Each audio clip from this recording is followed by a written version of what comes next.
next time book, I'll read A Story of Winnie the Pooh, another one, which is called Frankenpooh. Boo! Here goes. It was the sort of crisp and sparkling autumn afternoon in the 100-acre wood that filled the heart of a very small animal with a story bursting to be told and desperate to be listened to. In the Piglet's house, where he had just finished hosting a small tea for his friends Rabbit, Pooh, Titter, and Gopher, Piglet announced quietly that telling a story was just what he was going to do. Titter leaped out of the overstuffed armchair he was sharing with Rabbit and Gopher to where Piglet was standing nervously on the hearth. Is it a ghost story full of spookables? It is a story full of spookables and horrible creatures and don't show me in the night? Or Titter gasped as he clutched himself in a delightful tingle of terror. Is it about a mad scientist type? Oh no, protested Piglet. Not mad at all. Quite happy and chipper, really. Then cleared his throat carefully. He began the story. Once upon a time. Titter listened for a moment, then interrupted. Say, it's the broad daylight. Even a not so scary story. I was at night, you know. The picture in Piglet's head of a beautiful castle on a bright summer's day suddenly grew very dark. Oh dear, he murmured to himself. And, continued Titter, a nice thunderstorm wouldn't hurt either. Piglet's ears drooped as his imagination included a fierce thunderstorm crashing and rattling around the castle in his story.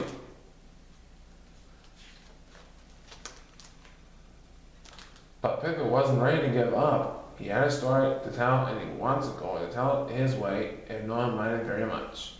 Piglet thought about what glorious snacks he could whip up in a splendidly neat and busily buzzing laboratory before a pleasant and very cheerful scientist. He wasn't a bit mad, he was even slightly annoyed. Not even a Titter. Piglet said as he imagined the scientist holding a dripping sandwich. Peanut butter jelly, my favorite. That's very good for you too. Gasp! Titter suddenly interrupted Piglet's response. What is it? Piglet demanded. What is it? If you're to tell a story about a scientist, Titter's voice continued, he ought to be at least doing something terrible, like create a boodly monster. A monster? Piglet answered, tying up, very hopeful that the story was going to be his way sort of voice. Yeah, responded this irascible Titter. The monster Frankenpooh. The scientist looked at Frankenpooh with mixed feelings. Pooh? A monster? Yeah, Titter continued. That's absolutely perfect, Tony. Ought to be better than that. At once, Frankenpooh grew better and better and better until the very small scientist felt very smart indeed. Oh, bother, sighed Frankenpooh as he bumped his head on the top of the page.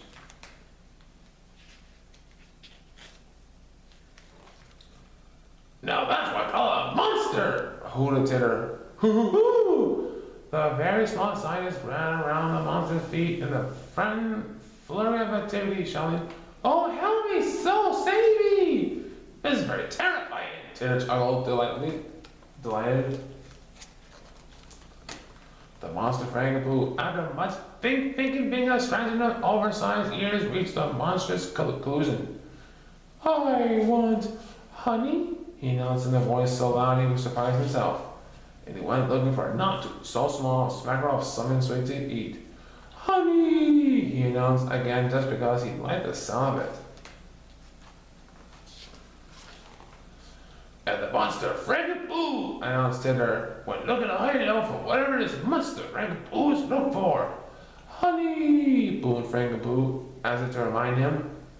And the villagers skedaddle for life and lumber, continued Titter. Show me your socks, aren't ya?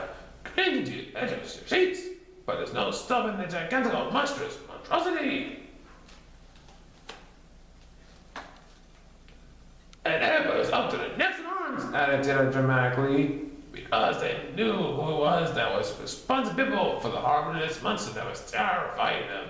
Oh, dear, moaned the scientist as he found himself surrounded by the full red villagers. Help, squeaked the scientist. Stop the story, please! It was an accident. I didn't mean to do it. I just want to be a nice, not so scary story. And Piglet opened his eyes to discover himself back on the hearth of his very own fireplace, surrounded by his good friends, Titter, Rabbit, and Gopher. But Piglet, soothed Titter, it was nothing to get so upset about. It was just a silly story, whistled Gopher. Of course, Piglet, added Rabbit gently. There was no monster, and no one's angry at you. Piglet looked around in great relief. No? He asked in a very small voice. No! His friends all assured him in one voice. After his friends had settled Piglet in his favorite armchair and given him a cup of his favorite hot chocolate, Rabbit put his arm comfortably around Piglet's very small shoulder. You really should learn the difference between what's real and what isn't, Rabbit told him gently. Shouldn't he, Pooh? Yes, Piglet, responded the very large and Frankenpooh looking bear. You really should, and so should I. Then he emitted quite the largest Pooh Bear sort of sigh they had ever heard. Oh boy. And Pooh did eventually get the story straightened out in his head full of fluff, and returned to convenient size proper to the amounts of honey required to feed an always hungry bear. The end. I hope you know this story does. You know what's real, what is not real, even when it's Halloween. So please subscribe to this channel.